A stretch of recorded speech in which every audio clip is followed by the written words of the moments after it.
Buenas noches, mi nombre es Vanessa Uribe. Esta noche en el Club de Revistas vamos a valorar el efecto del tratamiento no invasivo de las vías respiratorias en pacientes comatosos con intoxicación aguda. Con respecto a la intoxicación, es un estado en el que una persona ha ingerido o ha estado expuesta a una sustancia que produce unos efectos nocivos en el cuerpo, en donde ésta se puede adquirir ya sea por vía oral, inhalada o inyectada, en donde esas sustancias pueden incluir alcohol, drogas, productos químicos, venenos o algunos agentes tóxicos. ¿Por qué es importante hablar del tema? Actualmente el consumo de alcohol es una parte común en la vida social, en donde su impacto tanto en la salud como en la sociedad en muchas ocasiones se subestima. Por ejemplo, podemos observar que el consumo de alcohol a nivel mundial es del 5.5 litros de alcohol puro por persona cada año y a nivel de Colombia la cifra es de 4.9 litros. Como vemos, pues Colombia tiene un gran consumo de alcohol, lo que puede llevar a diversos problemas de salud y a nivel social, por lo que aumentan los costos y digamos los ingresos a los servicios de urgencias. También con respecto al alcohol a nivel global, se estima que el consumo nocivo de este genera 3 millones de muertes cada año, en donde se le atribuye el 5.5% del total de todas las muertes. Y es el principal factor de riesgo de mortalidad y discapacidad entre las personas de más o menos de 15 a 49 años, en donde inclusive en ellos genera el 10% de la tasa de mortalidad en este grupo de edad y también genera un 5.1 de carga mundial de morbilidad. Con respecto a las sustancias psicoactivas, alrededor de 270 millones de personas, que corresponden más o menos al 5.5% de la población mundial, consumen algunas sustancias psicoactivas durante el año. Y 35 millones de estas personas ya tienen como tal un trastorno por este consumo de drogas, en donde el 0.5 millones pueden llegar a morir cada año, lo que representa un 1.3% de la carga de morbilidad mortal. Como vemos, tanto el consumo de alcohol como el de consumo de sustancias de drogas psicoactivas genera muchos efectos adversos a nivel de la salud. Con respecto a las intoxicaciones, tanto las accidentales como las intencionales, ya sea por medio de sustancias legales o ilegales, siguen siendo una de las principales causas de morbilidad y la mortalidad a nivel mundial. Por ejemplo, en el 2008 se demostró que las lesiones causadas por intoxicaciones superó inclusive el valor de los accidentes por automóviles que ocurrió en Estados Unidos y, por ejemplo, en el 2021, más de 102.000 personas murieron en el año por intoxicación.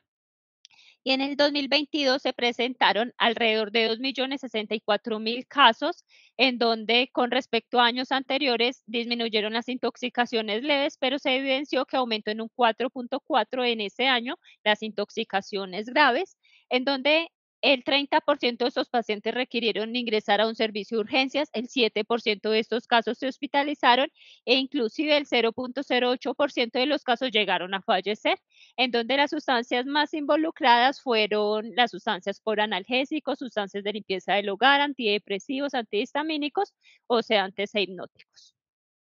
Como podemos observar en esta gráfica, principalmente las intoxicaciones se presentan en pacientes entre los 20 y los 60 años. Y con respecto al número de sustancias involucradas, podemos evidenciar que en los pacientes con una sustancia se presentan alrededor del 87% y en las exposiciones fatales corresponden al 45% en una única exposición. Y con respecto a 3 sustancias ocurre en un 2.5% con una mortalidad del 12%. Como vemos, en general puede ser una exposición única, pero en muchos casos también pueden haber se involucren varias sustancias. Con respecto a la duración de los efectos, ya sean tanto leves, moderados como severos, esta duración del efecto es de aproximadamente mayor a 2 horas hasta 72 horas, en donde la mayoría de los efectos duran menos de 24 horas principalmente. Aquí tenemos un cuadrito en donde podemos ver los principales componentes involucrados. Tenemos los analgésicos, los antidepresivos, los antihistamínicos, drogas cardiovasculares, los hipnóticos, los sedantes y los antipsicóticos. Y podemos observar acá que del total de intoxicaciones que se presentan cada año requieren que se aseguren la vía aérea aproximadamente en 19.000 casos. En general, se desconocía cuáles eran las sustancias que requerían más asegurar la vía aérea, por lo que este estudio buscó analizar cuáles eran las sustancias que se asociaban con una mayor tasa de intubación en los Estados Unidos, por lo cual se hizo un estudio retrospectivo tomando los casos de los datos nacionales del 2000 al 2013, en donde se evidenció que hubieron 93.000 casos a exposiciones de una sola sustancia frente a 228.000 casos con múltiples sustancias que requirieron intubación. Como vemos, los pacientes que requieren intubación en ocasiones tienen el consumo de más de una sustancia. Con respecto a los pacientes que requieren intubación con una sustancia única, se representó más significativamente la amitriptilina con un 18.5%. Frente a pacientes con exposiciones múltiples que requirieron intubación, tuvimos las benzodiazepinas en un 12.3% frente a los antipsicóticos atípicos con un 16.6% y otros antidepresivos 12.8%. A nivel de Colombia, en el primer semestre del 2023, eh, se registraron 21.000 casos de intoxicaciones, en donde 11.000 casos fueron por intento de suicidio y 9.800 casos fueron no relacionados con intento de suicidio, en donde podemos ver que la proporción de Caldas principalmente ocupó el número 5 a nivel de departamento con las intoxicaciones totales, superando inclusive la tasa media del país con 53 casos de intoxicaciones totales por cada 100.000 habitantes. Y Caldas ocupó el número 1 como tal de departamento en los casos de intoxicaciones por intento de suicidio con un 37.6 por cada 100.000 habitantes. Aquí también podemos observar cómo los casos a nivel de intoxicaciones van aumentando, pero la letalidad va disminuyendo. Esto se debe pues principalmente a que hay un rápido acceso a los servicios de urgencias. Los principales medicamentos asociados con intoxicación en Colombia fueron los medicamentos con 9.000 casos, seguido por las sustancias químicas, también los plaguicidas, las sustancias psicoactivas y en muchos casos también los alcoholes. Ya con respecto a los síntomas, la intoxicación puede manifestarse con una amplia variedad de síntomas y de signos clínicos, en donde esto va a depender principalmente si es una intoxicación aislada, si se asocia con un evento que generó el trauma. También depende pues de la gente que se ingiere, si fue una ingesta aguda o crónica, con la dosis que se tomó y si está involucrado con uno o con varios tóxicos y en especial con el estado inicial de salud. Por ejemplo, va a tener unas implicaciones diferentes los pacientes con enfermedades hepáticas o pacientes con enfermedades renales. Con respecto a la valoración, debemos siempre preguntar muy bien pues la parte de la historia clínica, teniendo en cuenta que pues el paciente no nos va a referir en la mayoría de los casos que presenta un caso de intoxicación, por lo cual nosotros debemos, por ejemplo, inferirlo según los signos, preguntarle al familiar si tiene una posibilidad de valorar el entorno en que está el paciente para encontrar, por ejemplo, notas suicidas o frascos o empaques de pastillas. Y el examen físico es muy importante porque realizando un examen del estado mental, de los signos vitales, del examen pupilar y de la piel, vamos a poder determinar frente a qué toxidrome nos encontramos. También es importante siempre tomar en estos pacientes la glucometría, pues porque en casos pueden haber hipoglicemias, tomar pruebas toxicológicas y con respecto al electrocardiograma también es una ayuda muy importante porque como observamos acá hay unas sustancias que nos generan bradicardias y bloqueos auriculoventriculares como los beta bloqueadores, los calcio antagonistas, la digoxina. Por ejemplo, tenemos medicamentos que nos generan taquicardia supraventricular o taquicardia ventricular, en especial las intoxicaciones por cocaínas, anfetaminas, teofilina o cualquier simpático mimético.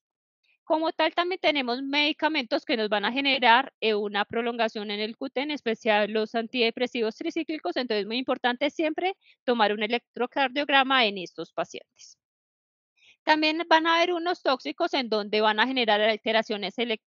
en los electrolitos, por ejemplo, hiperpotasemia con algunos medicamentos cardíacos, van a haber hipopotasemia en los diuréticos, entonces es muy importante tomar también la parte de los electrolitos y también tenemos aquí algunos tóxicos que me generan hiperglicemia e hipoglicemia. Ya de acuerdo a la valoración de este paciente, de acuerdo a los síntomas que presente, como les refería en los signos vitales, la presión arterial, la frecuencia cardíaca en la piel, vamos a poder definir el paciente frente a qué toxidrome está y eso nos va a ayudar a enfocar mejor el manejo en estos pacientes. No me detendré pues en la parte del toxidrome por cuestiones de tiempo. Ya con respecto a la valoración en estos pacientes, se les realiza una valoración muy similar a la que se les realiza en todos los pacientes críticos. Van a haber unas variaciones que les menciono al final, entonces en todos los pacientes es crucial valorar pues la parte de la vía aérea, evaluando sobre todo su capacidad para protegerla y en el caso en que no la pueda proteger, es necesario asegurar la vía aérea. Es importante succionar las secreciones o liberarlo de las obstrucciones que presente. Ya después venimos a valorar la parte respiratoria, mirar la frecuencia respiratoria, si hay un adecuado patrón respiratorio, teniendo en cuenta que si sospechamos una intoxicación por opioides es necesario administrar naloxona de forma inmediata. Con respecto a la circulación, es importante establecer un acceso venoso, tener al paciente en una normovolemia, por lo cual debemos utilizar una fluidoterapia. Y en este aspecto es muy importante determinar si el paciente está cursando con taquicardia, con bradicardia, hipotensión o hipertensión y tratarlo de forma adecuada según el tóxico que se sospeche que tiene el paciente. En la circulación también es muy importante valorar el ritmo cardíaco y en especial si hay arritmias para intervenirlo de forma adecuada, en especial cuando se presentan arritmias o hay una prolongación del QT, en donde en estos casos podremos necesitar, por ejemplo, un tratamiento con bicarbonato. Ya con respecto a la D, que es el estado neurológico, pues hay unas sustancias que van a generar una estimulación del sistema nervioso y estos pacientes van a estar agitados, mientras otros van a generar un deterioro del estado neurológico y hay que hacer una exposición y un diagnóstico clínico. Ya como adicional en estos pacientes realizamos la F, que es aplicar el antídoto o una terapia específica, la G, que es la descontaminación, la H de potenciar la eliminación y la I, disponer, definir para dónde va este paciente. Ya con respecto a los antecedentes, es muy importante en estos pacientes definir en qué momento vamos a asegurar la vía aérea. Para esto podemos basarnos en tres preguntas principales en donde está en riesgo la permeabilidad o la protección de las vías aéreas respiratorias, en donde generalmente se ha definido que protegen la vía aérea cuando tiene un Glasgow menor a 8. Perdón, al contrario, ellos no protegen la vía aérea cuando tiene un Glasgow menor a 8, por lo cual siempre se ha establecido que es necesario asegurar la vía aérea en estos casos. También se ha hablado mucho de valorar el reflejo nauseoso en estos pacientes, pero hoy en día ya hay mucha controversia con respecto a ese, ya que dicen que no es un indicador tan sensible, ya que muchos pacientes sanos no tienen, pueden llegar a no tener un reflejo nauseoso o inclusive si el paciente lo llega a tener y nosotros lo valoramos, podemos generar múltiples episodios de meses y llevar a la broncoaspiración, entonces digamos que sería como una contraindicación de realizar esta valoración. La otra pregunta que nos podemos hacer es si está fallando la oxigenación o la ventilación o si se prevé la necesidad de intubación por un curso clínico esperado. De acuerdo a eso, entonces vamos a tener unas sustancias que me van a generar depresión del sistema nervioso central, como los anticolinérgicos, los antidepresivos, los opioides y las benzodiazepinas, y hay otras sustancias que me van a generar una alteración o una falla ventilatoria, en especial las que generan bradipnea y hipoventilación, como los depresores del sistema nervioso central, en donde tenemos los opioides, los hipnóticos, el alcohol y la mayoría de los antidepresivos. Con respecto hay mucha evidencia clínica y en especial de los ensayos controlados que respaldan la intubación con un Glasgow menor a 8 en caso de patologías traumáticas a nivel craneal. Pero con respecto a las patologías cerebrales no traumáticas, este estudio, que fue una revisión sistemática y un metaanálisis, buscaba analizar el impacto que tenía la intubación o la no intubación frente a la supervivencia, en donde se documentó que los pacientes con toxidromes requerían una intubación en un 25% de los casos. Ellos, para valorar la supervivencia en el grupo de intubados versus a los no intubados, cogieron 49.000 estudios, pero no, perdón, cogieron solo 2.918 estudios, en donde solo 46 estudios fueron incluidos, pero a la hora de comparar la supervivencia entre los diferentes grupos se dieron cuenta que había muchos sesgos entre unos estudios frente a otros y que como eran tantas las patologías que incluyeron en la parte de lesiones cerebrales no traumáticas, no eran forma de comparar los diferentes grupos, por lo cual este metaanálisis concluyó que realmente faltan muchos estudios y no hay una evidencia de alta calidad que llegue a respaldar o a refutar la intubación en este tipo de pacientes. Esta otra revisión sistemática buscaba establecer si los pacientes con un Glasgow menor a 8, también en patologías no traumáticas, si se intubaban iba a disminuir el riesgo de aspiración o no en estos casos, en donde ellos también encontraron muchos estudios que generaban muchas controversias, en donde, por ejemplo, dos estudios prospectivos y un estudio retrospectivo encontró que no habían diferencias en el riesgo de aspiración, tanto en el grupo de intubados frente a los de no intubados. Pero, por ejemplo, hubo otro estudio que indicó que la intubación sí iba a disminuir el riesgo de aspiración y hubo otro estudio, por ejemplo, en pacientes pediátricos, en donde demostró que si estos pacientes se intubaban, inclusive aumentaban la mortalidad. Entonces, ellos concluyen que debido a la diversidad de los resultados no se puede llegar a concluir si la intubación va a llegar a reducir esa incidencia de neumonía por aspiración, por lo cual ellos también dicen que es necesario hacer más ensayos clínicos para determinar si es o no es útil realizarlo. Con respecto a este otro estudio, buscaba mirar si se debían intubar o no a los pacientes, por ejemplo, que estaban bajo el efecto de la intoxicación. Fue más que todo una revisión narrativa, en donde ellos encontraron que el principal problema que surgía en estos pacientes intoxicados era que a la hora de tomar la decisión de intubar los que presentaban falla ventilatoria, digamos que no había controversia entre los médicos, pero con respecto al deterioro neurológico sí había mucha controversia, ya que muchos indicaban que se intubaba o no se intubaba utilizando la escala de Glasgow, entonces no hubo un consenso claro sobre cuándo se intubaba. Lo otro que ellos valoraron fue que en los casos que hubo una mortalidad, el 56% de los casos fue un manejo inadecuado de las vías respiratorias, ya que en muchos casos habían complicaciones en el momento de intubar, en especial habían unas complicaciones tempranas como las lesiones laringeas, el edema glótico, la hipotensión, o la misma aspiración, y como complicaciones tardías se encontraron la parálisis de las cuerdas vocales, las cicatrices laringeas y la formación de granuloma subglótico, en donde ellos concluyen que hay mucha escasez de información respecto a cuándo se debe asegurar con respecto al deterioro neurológico. Entonces, teniendo en cuenta esto, podemos ver que faltan muchos estudios respecto a esto. Este otro estudio que se realizó en un hospital de Escocia, lo que buscaba fue que se cogió en un hospital a todos los pacientes que se presentaron intoxicados y ellos valoraron los pacientes que tenían un Glasgow menor a 8 y compararon el grupo que se intubó frente al grupo que no se intubó. Y ellos valoraron como las variables fisiológicas con respecto a la presión arterial, vieron que no habían realmente unos cambios, con el Glasgow eran muy similares las medias del Glasgow entre ambos pacientes y se dieron cuenta que las diferencias más significativas, como podemos ver acá, es la presión arterial de oxígeno, en donde en los pacientes intubados era menor con respecto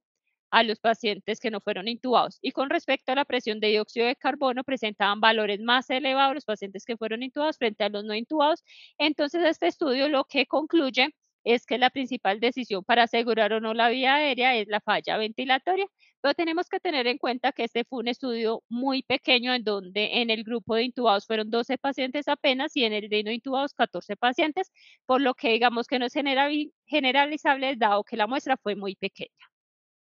Entonces se empieza a establecer que en los pacientes traumatizados tenemos todo súper claro que un Glasgow menor a 8 requiere el manejo de las vías respiratorias de forma invasiva. Pero entonces empieza a surgir la pregunta, entonces, ¿intubamos o no intubamos a los pacientes que estén intoxicados con un deterioro neurológico? Y en especial con el artículo que les va a mencionar, empiezan a preguntar, ¿y si no los intubamos,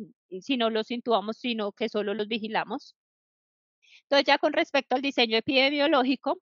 vamos a hablar del estudio en donde lo que quiere valorar es un efecto del tratamiento no invasivo de las vías respiratorias en los pacientes comatosos con una intoxicación aguda. Ya con respecto al diseño, es un ensayo clínico multicéntrico que involucró 21 centros. Se realizó una aleatorización donde se asignó el tratamiento al azar en distintos pacientes. Fue un estudio de superioridad, fue un ensayo abierto, fue un diseño en grupos paralelos en donde cada grupo recibió un tratamiento diferente. Fue supervisado por una junta independiente y fue financiado por el Ministerio de Salud, en donde este estudio buscaba comparar una estrategia conservadora de la vía aérea frente a una estrategia invasiva de la vía aérea en los pacientes intoxicados con un deterioro neurológico. El consentimiento informado se adquirió después de que ingresaran al estudio debido a la alteración del estado de conciencia en los pacientes. Este estudio se realizó en Francia, se utilizaron 20 servicios de urgencias y una unidad de cuidados intensivos. Con respecto a la selección de la población, se utilizó en pacientes adultos con intoxicación aguda que tuvieran un nivel de conciencia menor a un Glasgow de 8. Con respecto a los criterios de inclusión, se incluyeron los pacientes que tuvieran una edad mayor de 18 años, que estuvieran afiliados a la Seguridad Social francesa, que tuvieran una sospecha de intoxicación, ya fuera por alcohol, por drogas o por medicamentos, y un nivel del Glasgow y una disminución del Glasgow menor a 8. Ya con respecto al consentimiento informado, ellos decían que se debía adquirir este consentimiento tan pronto fuera posible que llegara algún familiar para firmar. Con respecto a los criterios de exclusión, teníamos pacientes que tuvieron una falla respiratoria, se definía como una saturación menor 90 con oxígeno, que tuvieran signos de dificultad respiratoria, una presión arterial sistólica sostenida menor a 90 a pesar de la reanimación con líquidos, que presentaran una lesión cerebral aguda, presencia de convulsiones generalizadas o que ya hubiera sospecha de intoxicación por medicamentos que llevan alteraciones en el electrocardiograma o sospecha por intoxicación en tóxicos, en especial para el cual existe un antídoto, como es en el caso de los opioides y las benzodiazepinas. Los otros pacientes con criterios de exclusión eran las mujeres embarazadas, mujeres lactantes o que estuvieran privados de la libertad. Ya con respecto al grupo de intervención, se definió que los pacientes con un deterioro neurológico se realizaron manejo conservador de la vía aérea durante las primeras 4 horas, en donde solo se iban a intubar en caso de que prestaran convulsiones, presentaran choque o signos de dificultad respiratoria, en donde se iba a hacer una vigilancia estricta de presión arterial, saturación, de la frecuencia respiratoria, cardíaca y del Glasgow cada 30 minutos hasta que el paciente recuperara un Glasgow mayor a 8 y en caso en que llegara a necesitar intubación se iban a seguir el protocolo de las guías francesas, que era la secuencia de intubación rápida con un hipnótico y un bloqueo neuromuscular. Ya con respecto al grupo de control, se definió que el manejo de las vías respiratorias en estos pacientes era de acuerdo al criterio del médico que lo estuviera atendiendo, en donde indican un monitoreo básico de parámetros vitales, pero no indican cada cuánto van a hacer el monitoreo. Y también en caso de que requieran intubación, iban a seguir las mismas guías francesas de secuencia rápida de intubación. Ya con respecto a la aleatorización, los pacientes fueron asignados al azar en una proporción de 1 a 1, tanto al grupo de control como al grupo de intervención, en donde la asignación fue estratificada por hospital y fue equilibrada por bloques, en donde el tamaño de los bloques no fue comunicado a los diferentes investigadores y hubo, por ejemplo, muchos pacientes se iban a asignar tanto en el centro de urgencias como los médicos prehospitalarios en las ambulancias, por lo cual es por el acceso limitado, por ejemplo, al Internet, estos pacientes iban a ser asignados por medio de utilizar como sobresellados para asignar esa aleatoriedad. Y fue un ensayo abierto donde era imposible pues realizar un cegamiento en la toma de decisiones, ya que este tipo de estudio, teniendo en cuenta que era para definir si intubaban o no, pues era imposible que hubiera un cegamiento en este caso. Ya con respecto al resultado primario, ellos buscaban valorar un desenlace compuesto por jerarquía, en donde este se va a componer por muerte intrahospitalaria, por duración de la estancia en UCI y la duración de la estancia hospitalaria, en donde ellos establecen un nivel jerárquico, en donde la muerte intrahospitalaria va a ser el desenlace más grave, seguido por la duración de la estancia en UCI, y como menos grave definen como la duración de la estancia hospitalaria. Ya con respecto a los desenlaces secundarios, ellos empiezan a valorar ya de forma individual la muerte intrahospitalaria, la duración de la estancia en UCI, la duración de la estancia hospitalaria, la proporción de los pacientes que requerían ventilación mecánica invasiva, la proporción de ingresos a UCI, la proporción de los pacientes que presentaban neumonía y los efectos adversos por intubación. Entonces ya surge la pregunta de investigación. En pacientes con sospecha de intoxicación y en estado de coma, la estrategia conservadora de mantener una vía aérea sin intubación se asocia con una reducción de la mortalidad, la duración en la estancia en la unidad de cuidados intensivos y la duración de la estancia hospitalaria en comparación con la práctica actual, en donde ellos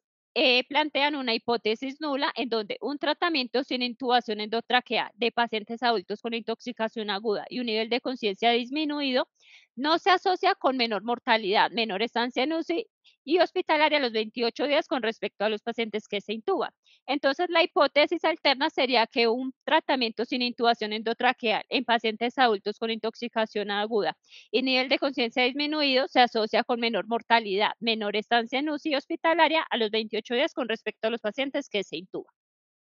Entonces podemos ver que la población de estudio fueron los pacientes mayores de 18 años con intoxicaciones agudas y una disminución del nivel de conciencia con un Glasgow menor a 8. La intervención es un manejo conservador de la vía aérea durante las primeras 4 horas. El grupo control va a hacer que la intubación se realice de acuerdo al criterio médico de urgencias, en donde los desenlaces primarios, como les mencionaba, va a ser un desenlace compuesto por jerarquía, en donde se incluye la muerte intrahospitalaria, la duración de la estancia en UCI hospitalaria, y ya como tal los desenlaces secundarios sería la proporción de pacientes con ventilación mecánica invasiva, el ingreso a UCI, la duración de la estancia en UCI, la duración de la estancia hospitalaria y la muerte intrahospitalaria. Ya con respecto al análisis estadístico, ellos para definir el tamaño de la muestra se tomaron los datos de estudios anteriores que definían una mortalidad hospitalaria del 3% tanto en los pacientes intubados como en los pacientes no intubados, en donde ellos encontraron que había una media de duración de 2 días en estancia en UCI de los pacientes intubados frente a 0 días en los pacientes no intubados y una duración de media de estancia hospitalaria en los pacientes intubados de 6 días frente a 2 días en los pacientes no intubados. Entonces, ellos basándose en estos datos y con una significancia del 5% y un poder estadístico del 98% que establecieron, con un alfa a 2 colas, ellos por medio de un software realizaron una simulación de 1000 pacientes, estipulando que que el tamaño ideal de muestra era de 100 pacientes en cada grupo, tanto en el de intervención como en el de control, y posteriormente ellos calculando que haya un 10% de pacientes perdidos y un 10% de los pacientes que se niegan a dar su consentimiento, concluyen que la muestra debe ir con 240 pacientes. Ya con respecto a las interrupciones prematuras de las intervenciones, las establecen relacionadas con el estudio, relacionadas con el paciente, por ejemplo, que presente complicaciones debido al estudio, reacciones adversas en algún momento, haya un retiro voluntario del estudio, entre otras. Entonces, ellos también establecen que el análisis lo va a realizar un estadístico después de que se revisen todos los datos y se bloquee la base de datos, por lo que no está previsto realizar ningún análisis intermedio en donde los datos cualitativos los van a describir con frecuencias y porcentajes y los datos cuantitativos los van a realizar con media, mediana, intervalo intercuantílico.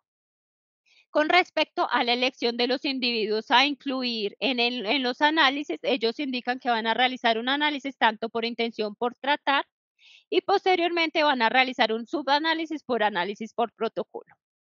Ya con respecto para realizar el análisis del desenlace primario, como este es un desenlace compuesto por jerarquía, donde se le establece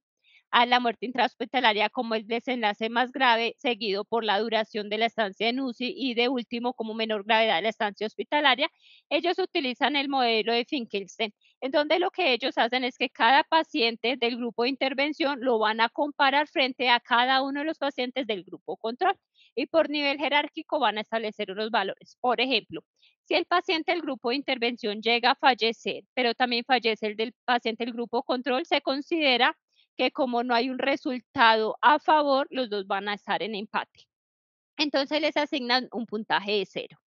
Si llega a fallecer el paciente del grupo control, pero no fallece el paciente del grupo de intervención, se considera que hubo un resultado a favor, por lo cual se da un puntaje de +1 por ser como un resultado ganador. Y si llega a fallecer es el paciente de la intervención y no el paciente del control, se considera que hubo una pérdida, por lo cual se le da un puntaje de -1. Entonces, en caso en que no haya mortalidad tanto en el grupo de intervención como en el grupo de control, el segundo nivel jerárquico llegaría a ser la estancia y la duración de los días en UCI, por lo cual empiezan a comparar uno a uno y si hay un resultado a favor, pues le van a asignar un punto de +1 y posteriormente por un método de índices de ganancia van a definir cuál es el grupo que tuvo mayor número de ganancias. Con respecto a al análisis de los resultados secundarios, en la proporción de muerte intrahospitalaria, la proporción de ventilación mecánica, ingreso a UCI y efectos adversos por intubación, se calcula mediante la prueba de Pearson, chi cuadrado o prueba de Fischer, según corresponda. Y ya con respecto a la duración de la estancia en la UCI, los días libres de ventilación mecánica o la duración de la estancia hospitalaria los van a calcular por la prueba de Student o una prueba de suma de rangos de Wilcox. Ya con respecto a los resultados, aquí podemos observar el siguiente flujograma de los pacientes en donde hay 237 pacientes que son aleatorizados, asignándose por la aleatorización 1 a 1 y en bloques, a 119 pacientes al grupo de intervención y 118 al grupo de control, en donde podemos ver que 3 pacientes fueron excluidos, uno por protección legal y otros 2 porque se negaron a dar sus datos, y en el grupo control 9 pacientes fueron excluidos, quedando 116 pacientes en el grupo de intervención y 109 pacientes en el grupo de control, en donde ellos realizan los resultados con este grupo intermedio para hacer los análisis primarios. Posteriormente se dan cuenta que otros pacientes cumplían nuevamente unos criterios de exclusión que no habían identificado desde el inicio, por lo cual al final quedan 112 pacientes en el grupo de intervención y 107 pacientes en el grupo control, en donde ellos dicen que van a hacer un subanálisis posteriormente por un análisis por protocolo.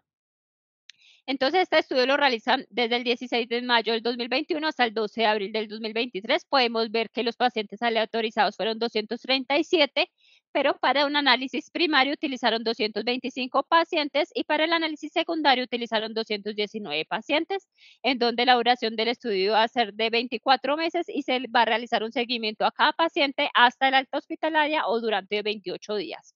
Con respecto a las características basales, podemos ver que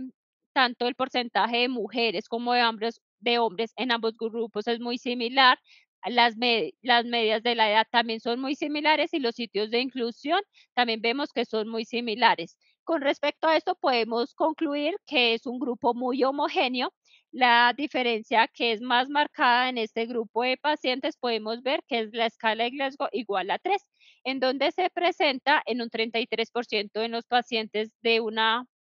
medida conservadora de la vía aérea y con respecto al grupo control solo en el 23%, lo cual es llamativo. Y el otro dato que es una diferencia significativa, por ejemplo, es con respecto a la intervención, lo cual es lo esperado, ya que solo se intuban el 16% en el grupo de intervención y el 57% pues en el grupo de control, que es algo esperado. Pero con respecto a las otras características, podemos decir que el grupo fue muy homogéneo. Ya con respecto a los desenlaces secundarios, podemos ver que con respecto a la mortalidad intrahospitalaria no hubo ninguna diferencia en ambos grupos. Ya con respecto al segundo ítem, que era para valorar los pacientes que ingresaban a la UCI, podemos observar que los pacientes de la intervención ingresaron a UCI en un 39.7% frente a los pacientes del grupo control que ingresaron a la UCI en un 66%, con un OR del 0.23, lo cual es estadísticamente significativo de acuerdo al intervalo de confianza que sería de 0.12 a 0.44. Con respecto a la ventilación mecánica, podemos ver que el grupo de intervención recibió ventilación mecánica en un 18% frente a un 59% en el grupo de control, con un OR del 0.12, con unos resultados estadísticamente significativos porque vemos que el intervalo de confianza iba del 0.06 al 0.24.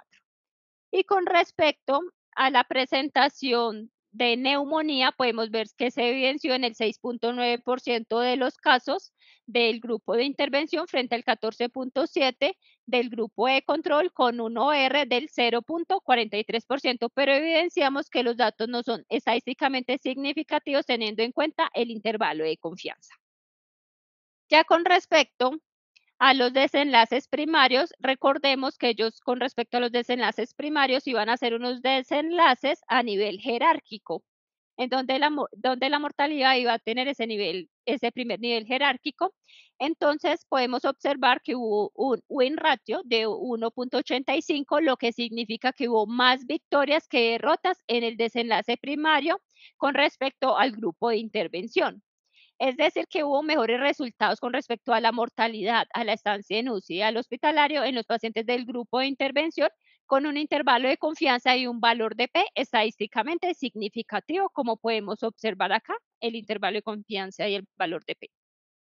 Con respecto al análisis del artículo, en la validez interna, podemos concluir que tuvo un buen diseño del estudio, la aleatorización por bloque fue adecuada, fue una aleatorización 1 a 1. Dentro del muestreo se tuvo en cuenta las pérdidas posibles, lo que al final aumenta la confiabilidad como tal de los resultados, hubo una claridad en los desenlaces de seguridad, pero algo que, por ejemplo, negativo con respecto a la validez interna, uno pensaría que es que no hubo un cegamiento, pero en este estudio específico es muy difícil que hubiera un cegamiento, ya que pues si el paciente está o no está intubado, va a ser muy evidente, por lo que es imposible como cegar esta intervención. Otra debilidad que veo es que, por ejemplo, el efecto Hawthorne puede haber influido en el comportamiento de los médicos y otro problema que veo en la validez interna es que ellos indican inicialmente que todos los resultados se van a realizar por un análisis por intención a tratar, pero como observamos, realmente todos los análisis se hicieron con la población del medio luego de excluir después de que se había hecho la aleatorización, por lo cual los resultados realmente no se hicieron con una intención a tratar. Ellos también mencionan que van a realizar unos análisis por subgrupos con un análisis por protocolo, pero a la hora de leer el estudio no aportan las tablas de los resultados, por lo cual digamos que eso puede llevar a alteraciones de la validez interna. El otro problema que se evidencia en este estudio es que el análisis por jerarquía de resultados en el desenlace primario lleva a que haya muchos sesgos y lleva a muchas confusiones, porque ellos pueden decir, es que el grupo de intervención tuvo ganancias frente al otro grupo, pero esa ganancia puede ser en uno de los ítems y puede haber tenido pérdida en los otros ítems y no las muestre.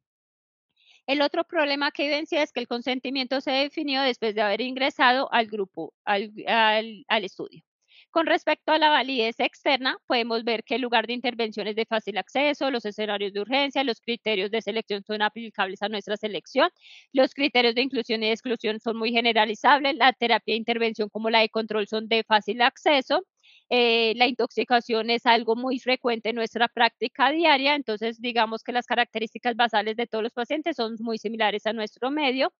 Como tal de negativo a la validez externa es que uno de los criterios de inclusión se podría aplicar por médicos prehospitalarios, que por ejemplo en Colombia no existen estos médicos prehospitalarios y la toma de decisiones. El otro es que se asignó un personal de salud, ya fuera una jefe de enfermería o un médico, para una vigilancia estricta durante 4 horas para este paciente, cosa que no se puede aplicar, digamos, en Colombia, ya que los servicios de urgencia son muy caóticos y en la mayoría hay muy poco personal como para asignarle un médico a un solo paciente durante 4 horas.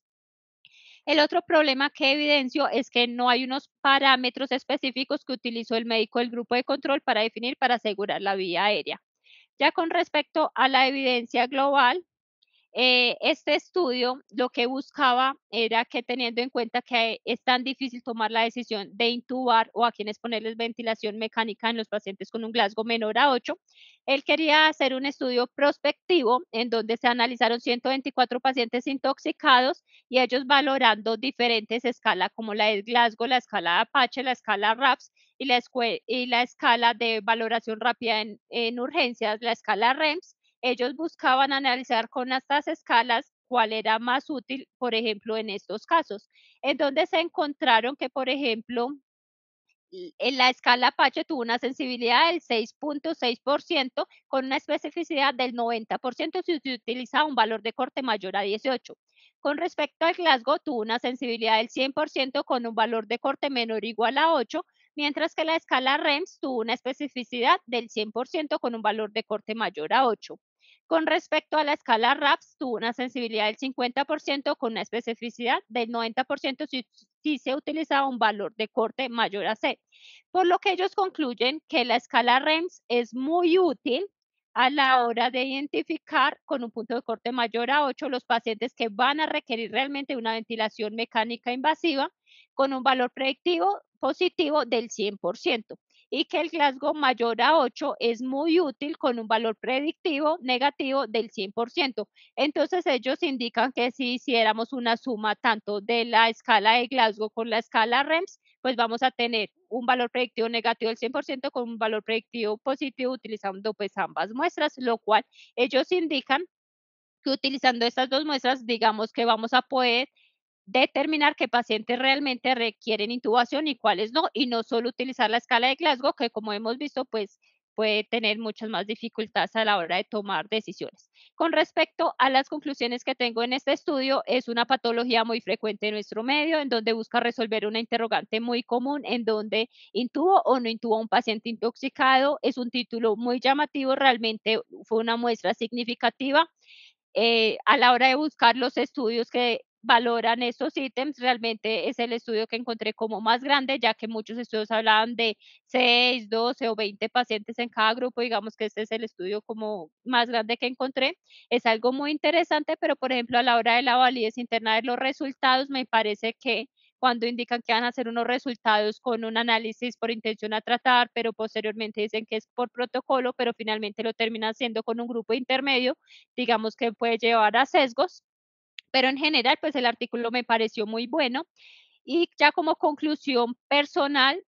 teniendo en cuenta la evidencia global y el último artículo que les mencioné, es muy importante de pronto no solo quedarnos con la escala de Glasgow a la hora de tomar decisiones. Como vemos, hay muchas escalas que tienen un alto valor predictivo positivo y un alto valor predictivo negativo que nos pueden ayudar a tomar mejores decisiones en estos casos que es tan difícil definir a quienes vamos a intubar o no.